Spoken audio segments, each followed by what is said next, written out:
Hello and welcome to my WWE No Mercy 2016 predictions video. In this video, I'm obviously going to be previewing / predicting the results of the various matches on WWE's No Mercy pay-per-view in 2016, but also comparing my thoughts to the WWE 2K16 computer game for the last time, because on Tuesday, 2K17, WWE 2K17 arrives. And hopefully I'll have a video up on that day. If not, then it'll obviously be sometime this week. But if you are excited for WWE 2K17 and you want to see lots of content on that game, then please do subscribe, because I'll be bringing that your way. Now, let's get on with the show. Literally, on the pre-show, apparently we have Jack Swagger against Baron Corbin.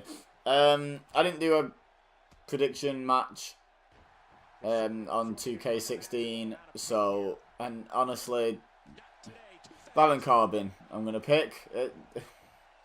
Why not? Why wouldn't it be? There was a controversial finish on SmackDown, wasn't there, with the referee thinking Corbin tapped and he says he was just reaching for the ropes. I'll be honest, I don't actually watch Raw or SmackDown anymore, so I'm just going off results that I've read online and stuff like that. I think Corbin picks up the win. I think it makes most sense. Swagger's not going anywhere. The Swagger is not going anywhere. He had one chance where he won the world title from Money in the Bank, and then just was booked horribly and just wasn't over enough. And then the second time, he was actually really getting over, really getting some heat, and then, bam, DUI, I think it was. It was some sort of indiscretion anyway that led to him losing his world title match at WrestleMania that he was probably going to win. So there you have it. I don't think Swagger's going anywhere fast, so in terms of up the card. So I'm going to say that Corbin wins. Anyway, right, another match that I didn't do a preview for on the game was apparently Kurt Hawkins is going to have a match. Now I'm on the Wikipedia page for No Mercy, just looking at the match list basically. I've got no other information in front of me. And this is the first I've heard of it. So we don't know who he's going to fight.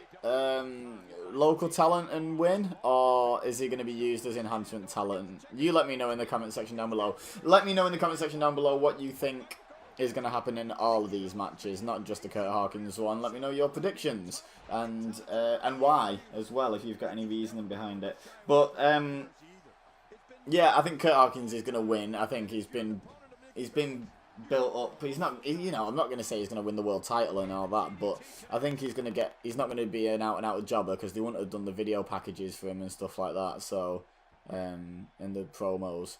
So I think Kurt Hawkins wins against probably either some local enhancement talent, some local indie wrestler, or against someone off the roster that no one even remembers is there, one or the other. Anyway, I'm going to work bottom to top on the match list, because the world title match is at the top except for the pre-show match, and I guess that's going on last, so I don't know the match order besides that, but it makes sense to work from bottom to top, finish on the world title match. So, first up, Nikki Bella versus Carmella, a women's match with a story and no title on the line on a pay-per-view. Well done, WWE. That's not sarcasm. Well done. Like, it's almost like the women are almost a men's division now. It's almost like they're being treated seriously.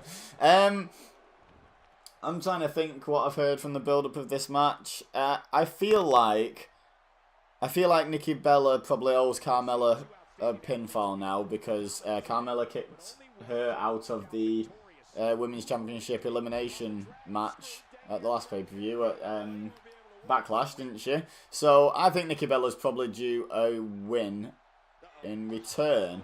Now, I couldn't even remember then, but WWE 2K16 picked Nikki Bella as well, so we are in agreement in the first potential clash. There are, by the way, 6 videos that went up yesterday on this channel of match simulations of the pay-per-view. So the Jack Swagger Baron Corbin match isn't on there, and Kurt Hawkins match that he doesn't have an announced opponent obviously isn't on there. Brock Lesnar, I don't know. Probably not. So yeah, me and the game both agree it's Nikki Bella to win. The way I like to do these, by the way, the reason why I keep referencing the game's predicted results as well, I like to have a little bit of a competition between myself and the game to see who can pick up the most correct predictions. So at the moment, we're both in agreement. Just because there's 6 matches as well doesn't mean it'll necessarily be a draw, because, you know, we might only disagree on one, in which case one of us is guaranteed to win. Anyway, next match, Randy Orton versus Bray Wyatt. Now, I think, personally, that we're going to see Wyatt win. Now, when I was talking about Backlash, I actually think I said Bray Wyatt should win, but I think Randy Orton will win. However, with the additional build-up, Randy Orton cost Bray Wyatt a match against Kane. Admittedly, Bray Wyatt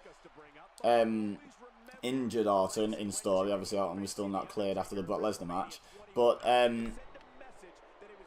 he got one over on him there. But he then cost Bray Wyatt the match with Kane via distraction. And then he's also cost Bray Wyatt a match with Kane by count-out and trapped him in a room and stuff. I feel like Orton's had the upper hand in the build-up. I feel like Bray Wyatt's about to get, like, his first real, hopefully clean, but probably not, because he's got Eric Rowan back in the fold, hasn't he? But definitely going to pick up his first real significant pay-per-view win in quite some time over Randy Orton. I'm going with Bray Wyatt. The game went with Randy Orton, which I can... I was going to say I can see why, like, it put some thought and reason into its decision, but, like, it was a decision at all. But I can understand why some people would think Randy Orton would win as well. It's a tough one to predict, but I'm going to go Bray Wyatt. So me and the game disagree for the first time. I say Bray, game says Orton. Next up is The Miz versus Dolph Ziggler in a Intercontinental Championship versus Dolph Ziggler's career match. Now, interestingly enough, I believe Maryse has not been banned from ringside, so she keeps getting involved with that spray that she's got. You know, I think it's supposed to be like Mace Light, isn't it? Obviously, I don't think they're implying it's actual mace, like bare mace, but, you know, something along those lines. Something that stings when you get sprayed in the eyes with it. So, most things, really. Could just be perfume or whatever.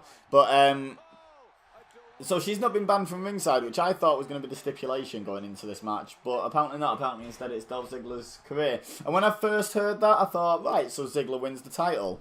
But the more I've sort of read into it online, the more I'm thinking maybe Ziggler is ready to sort of pursue other endeavours. Maybe, you know, I mean, he's been all over Twitter, you know, thanking crew and, you know, people from backstage for all their time together in WWE. And I think, so to me, that just feels like one big swerve waiting to happen. I'm going to side with... Right. I'm going to side with the game. So, I hadn't thought of this until it happened in the game. And as soon as it happened, I thought, right, there's a solution. Because I don't think The Miz should lose the title yet. I think The Miz is the hottest thing on SmackDown except AJ Styles, in all honesty, and maybe Heath Slater, which is bizarre. But I think Miz is just red hot at the moment. He's so over as a heel. Everyone hates him, right? And that's his job, right? But I just don't know if Ziggler's going to, you know, quote-unquote retire. I know wrestlers have gone back on retirement before, but I just don't see the benefit to that happening at the moment. So what if Ziggler doesn't lose, but doesn't win the title either? What if they drag this story on for a little bit longer? Or have one final return match in a cage on SmackDown? And what if, as happened in 2K16, Miz gets disqualified? Miz senses he's going to lose the title and gets himself disqualified. Now, in the game, I mean, it's happening on the screen right now, I hope. He punched Maryse, which probably isn't going to happen. I'm going to throw that one out there. That's not going to happen.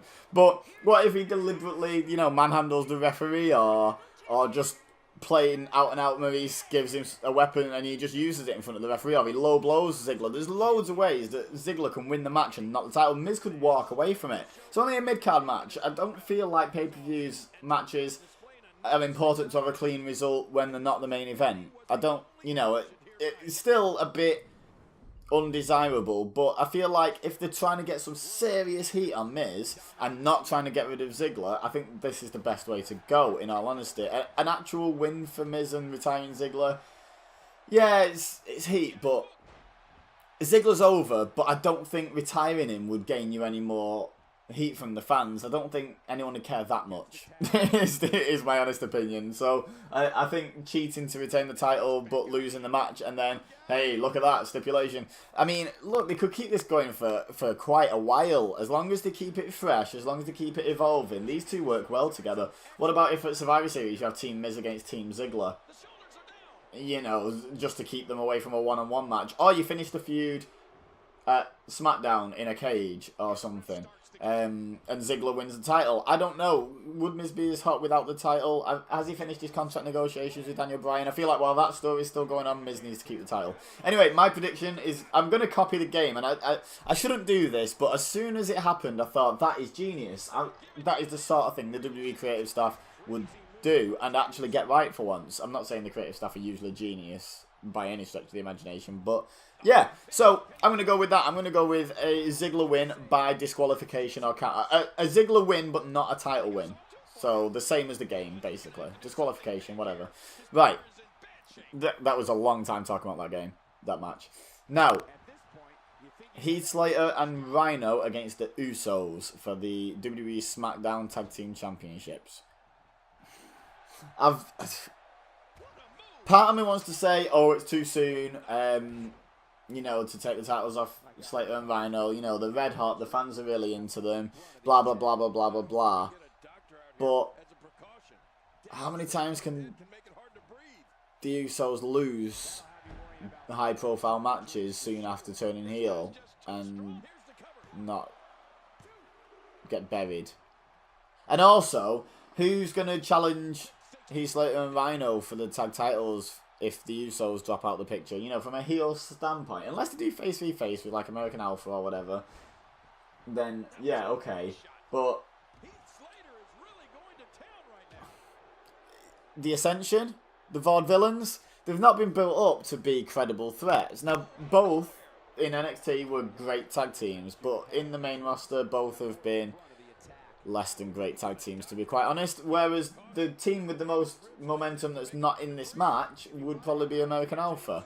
So, and they've got their own feud going with the Usos, so it's a natural transition. So for that reason, I'm going to actually say that I think the Usos win. I think the Usos need to win. Also, I think I've seen that Rhino's doing some stuff outside of WWE, which obviously means his contract's quite loose, you know, because he's coming in as sort of like an alumnus, an alumnum. I don't know what the word is, the singular of alumni. But, so I feel like he's not on some sort of permanent deal where he can't perform anywhere else. But I also feel like it would be beneficial to maybe not take him off TV and take him out of the storyline completely, but not have him holding the titles while he's performing elsewhere. That's just my opinion as well. So I'm going to go with the Usos. I believe, I've not double checked this one, I've double checked all the others, even the Miz one that I remembered as soon as I started scrolling through the video while I was talking. I remembered straight away, but I've checked them all. But Heath Slater and Rhino, I'm pretty sure it predicted they retain. So there's another disagreement. So far that's 2 disagreements. So this could end up being a draw, or it could end up being, you know, 4-2 or something, or even less, because we could both be wrong on some of the ones we agree on. But I'm predicting the Usos. The game's predicting Slater and Rhino. Let's move along. Now, the WWE SmackDown Women's Championship match is between Becky Lynch, the champion, and Alexa Bliss, the challenger, who has been doing pretty well, like in terms of promo work and sort of making herself feel important, which is your ultimate job as a professional wrestler. You can say, oh, it's great that, you know, you put over your opponent and you make your opponent, but at the end of the day, especially at the stage of your career that these girls are at, these women, it's all about putting yourself over as well. You know, you've got to make yourself seem important, not necessarily at the expense of your opponent, but elevate both of you at the same time. So you've got to elevate yourself, and I think Alexa Bliss has done that, considering she was quite a surprise choice for a lot of people for #1 contender. I think a lot of people were expecting Natalya and expecting a lazy booking and just revisit that feud, and they've not gone that way. I don't think she's ready to win the title yet. I don't think Becky's ready to lose the title yet. I think that would be really, really damaging to her and the title, if I'm honest, at the moment. So I think it'll be a close match. I think it'll be quite a good match. I think we might see. It is a specific prediction. I think we might see Alexa miss her top rope, twisting flip moonsault splash thing, and Becky turn that into a disarmer since she'll be face down after she misses that move. So I think we're going to see Becky retain, and the game, I believe, thinks that Alexa Bliss is winning. So there you have it. Yet another disagreement. I think the obvious answer is a Becky Lynch win here, though. So I don't think there's any more to say about that. Now, the final match of the evening will no doubt be the triple threat match for the WWE World Championship between the greatest wrestler in the world, period, AJ Styles. He's just on another planet at the moment in terms of promo work, in-ring work, everything. Dean Ambrose, who's been a little bit revitalised by losing the title, if I'm honest. I was quite critical of Dean Ambrose's matches and work while he was champion. He seems to have been revitalised a little bit by losing it. And John Cena, who is going for the historic 16th, easy for me to say, 16th World Championship win, tying Ric Flair's record. No Mercy isn't the place to have Cena do that. The game thinks it is. I'm pretty sure. I'm just going to double check, but I'm pretty sure the game predicted a Cena win. But I just honestly don't see that happening. I couldn't find it because it had a different thumbnail. It's a different file type for some reason. I think there's an obvious answer, which is that Styles. Oh yeah, Styles did nothing to break up the pin, just stood there. I remember. Yeah, broke it up after the 3 for some reason. I think Styles has to retain here again for the same reason Becky Lynch does. Damages the champion, or the former champion, as it would be, and the championship to have it switched so soon after a hot win like that. So I think Styles retains. Ambrose is still due a one-on-one rematch, so then maybe Cena goes into a feud with someone else. Briefly before coming back to challenge Styles or something. I don't know where they go with this, but I think Styles retains. The game thinks Cena wins, so that is 1, 2, 3, 4 of the 6 matches that we disagree on. So who do you agree with? Well, let me know your own predictions in the comment section down below. If anyone gets it 100% right, I'll give you a bit of a shout out in the review video that'll hopefully go up tomorrow. I will live tweet it as well, so go down into the description below and check out the link to my Twitter and follow me and tweet at me during the show, and we will have lots of fun watching the show together. I'm hoping to watch it live. We'll just see if that comes into fruition. Anyway, leave a like if you enjoyed this preview, this predictions video. Leave me a comment with your predictions. Don't forget to subscribe, because that's the easiest way for you to see my review and also my upcoming WWE 2K17 content from hopefully Tuesday, fingers crossed. And also don't forget to share with your friends if they're wrestling fans and you think they would enjoy. But for now, all I have left to say is thank you very much for watching. As always, I've been Ibeza, you've been amazing, and I will see you next time.